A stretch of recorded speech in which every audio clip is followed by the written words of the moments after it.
ক্ষেপণাস্ত্রে বিপর্যস্ত ইসরায়েল। লেবাননে নেতানিয়াহুর সেনাদের উপর হিজবুল্লাহর আঘাত। তেহরানে হামলায় নিহত 12, যুদ্ধে আবারও বিজয় দাবি ট্রাম্পের। ইরানকে পরাজয় স্বীকার করে চুক্তি করার আহ্বান যুক্তরাষ্ট্রের। সমঝোতা চাইলে স্থায়ীভাবে সংঘাত বন্ধ চায় তেহরান। ইরানের ক্ষেপণাস্ত্র হামলায় বিপর্যস্ত ইসরায়েলের বিভিন্ন অঞ্চল। হিজবুল্লাহ দক্ষিণ লেবাননের শহরগুলোতে ইসরায়েলি সেনাদের উপর হামলা চালিয়েছে। ইসরায়েলের পাল্টা হামলায় তেহরানে 12 জন নিহত হয়েছেন। এর মধ্যেই মার্কিন প্রেসিডেন্ট ডোনাল্ড ট্রাম্প দাবি করেছেন যুদ্ধে বিজয় হয়েছে যুক্তরাষ্ট্রের। যুদ্ধবিরতি নিয়ে তার আলোচনার দাবি অস্বীকার করেছে তেহরান। অন্যদিকে ইরানের নতুন নিরাপত্তা প্রধান হিসেবে নিয়োগ পেয়েছেন বাকের জোলকাদের।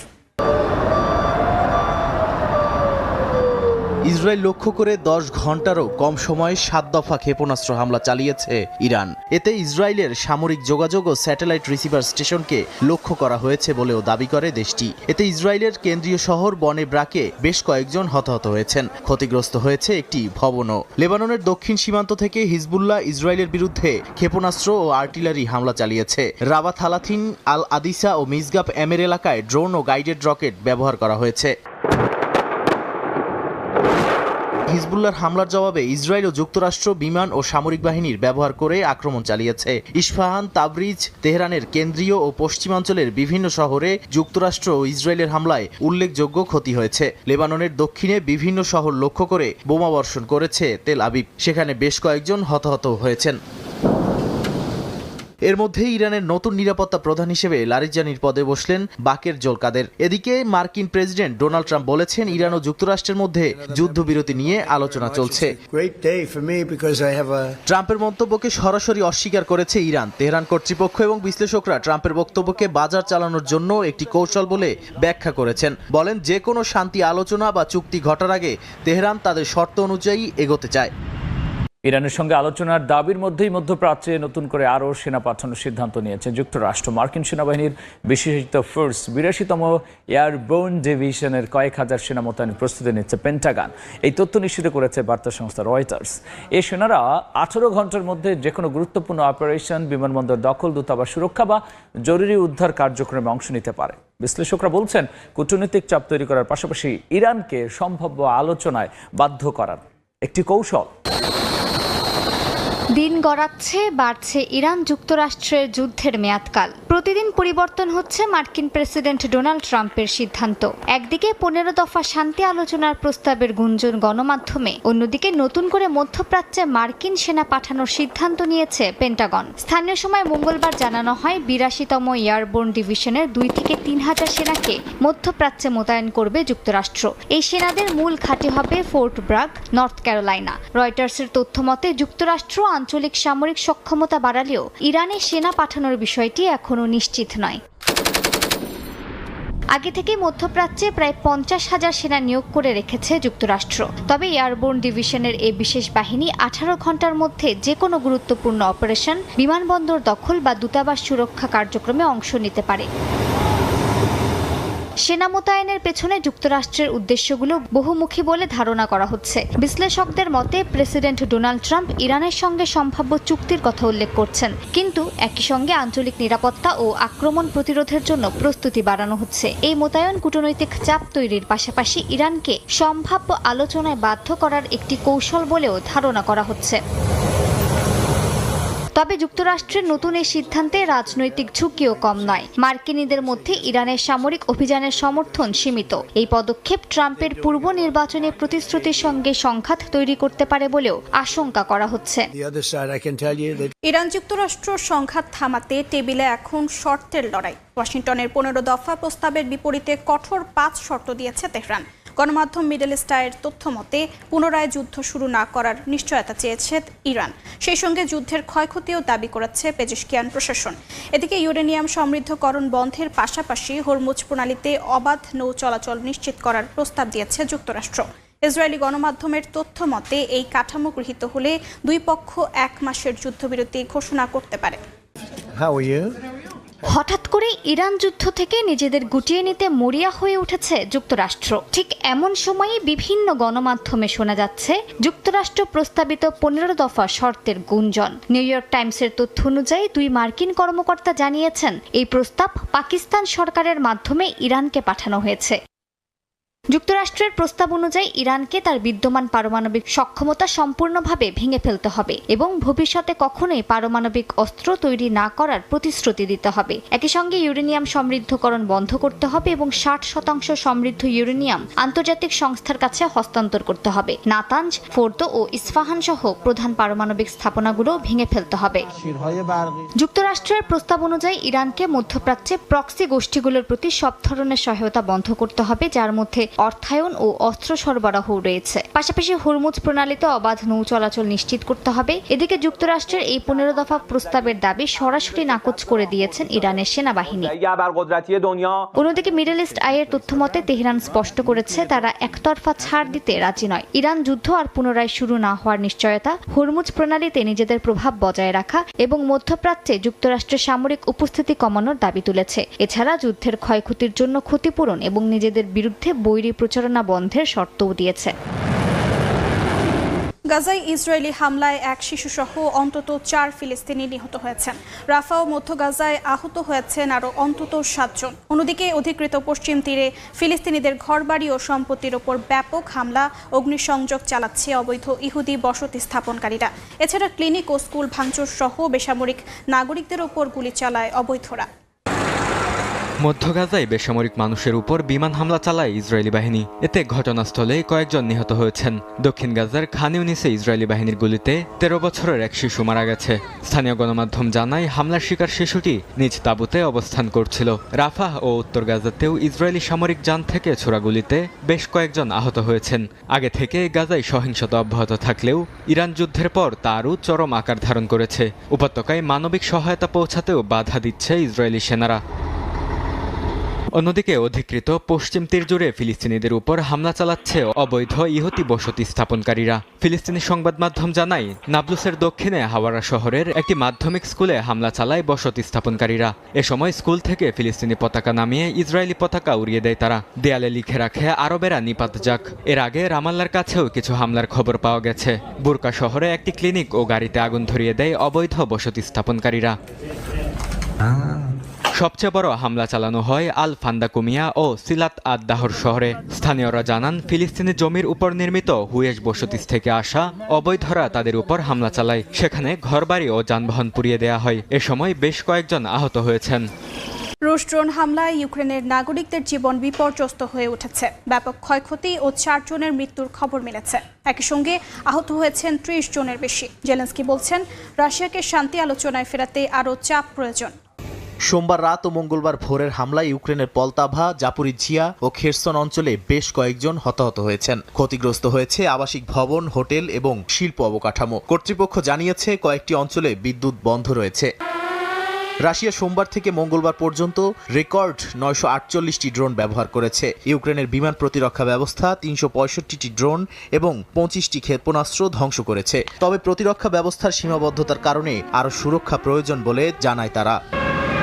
লভিভে দিনভর হামলায় বেশ কয়েকজন আহত হয়েছে। এতে একটি শতবর্ষী সরকারি ভবনে আগুন লেগেছে। ঐতিহাসিক সেন্ট অ্যান্ড্রু চার্চের আশপাশের ইউনেস্কো বিশ্ব ঐতিহ্য ক্ষতিগ্রস্ত হয়েছে। ইউক্রেনের প্রেসিডেন্ট ভলোদিমির জেলেনস্কি বলেন রাশিয়ার এই আক্রমণ স্পষ্টভাবে দেখাচ্ছে যে তারা শান্তি চায় না। তিনি আরও বলেন রাশিয়ার ওপর যথাযথ চাপ না থাকলে এবং তাদের মারাত্মক ক্ষয়ক্ষতি না হলে তারা যুদ্ধ থেকে সরে আসবে না। চলমান যুদ্ধ ইরানিদের দৈনন্দিন কাজকর্ম ও জীবিকার উপর মারাত্মক প্রভাব ফেলেছে। অবিলম্বে যুদ্ধ বন্ধের আহ্বান জানিয়েছেন সাধারণ ইরানিরা। তাদের আশা শিগগিরই শান্তি প্রতিষ্ঠা হবে। যুক্তরাষ্ট্র ও ইসরায়েলের সঙ্গে যুদ্ধের কারণে তেহরান ও অন্যান্য শহরে বিরাজ করছে দুশ্চিন্তা ও অস্থিরতা। তেহরানের তাজরিস স্কয়ারে নাগরিকরা নিত্য প্রয়োজনীয় জিনিস কিনলেও তাদের ভেতর শঙ্কা ও অস্থিরতার ছাপ স্পষ্ট।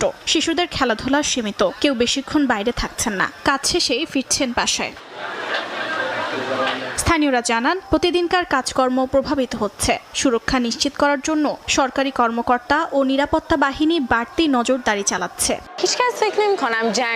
যুদ্ধ আমাদের কাজকর্মকে অনেকটা থামিয়ে দিয়েছে। আমরা ঠিকমতো কাজ করতে পারছি না। উদ্বেগ ও মানসিক চাপের মধ্যে আছি। আমাদের মানুষ শান্তিপ্রিয় এবং কখনো কোনো দেশের ওপর হামলা করবে না। আমি মনে করি কেউই যুদ্ধ পছন্দ করে না। আমরা চাই আমাদের দেশের পরিস্থিতি উন্নত উন্নত হোক, শান্তি প্রতিষ্ঠিত হোক, মানুষ স্বস্তিতে থাকুক।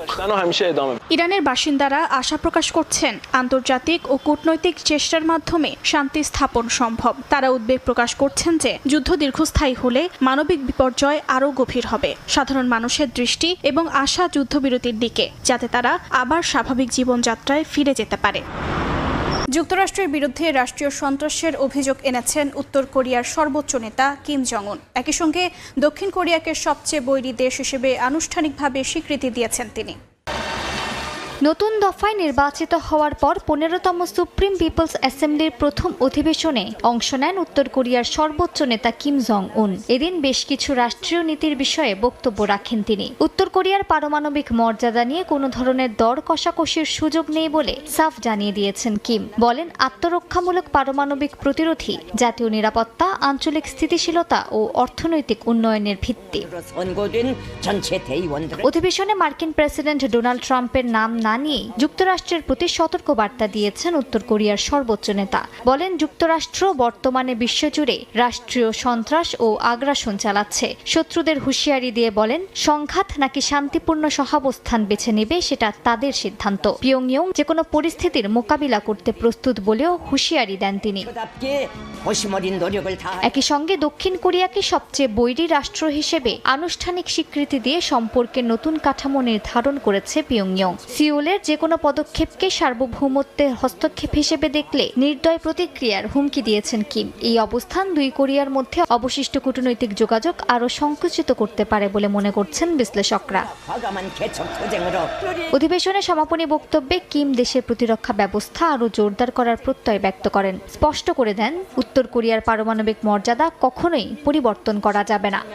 মিয়ানমারের সংঘাত আরও তীব্র হয়েছে। কাথা এলাকায় একটি বৌদ্ধ মঠে বিমান হামলায় বহু মানুষ নিহত হয়েছেন।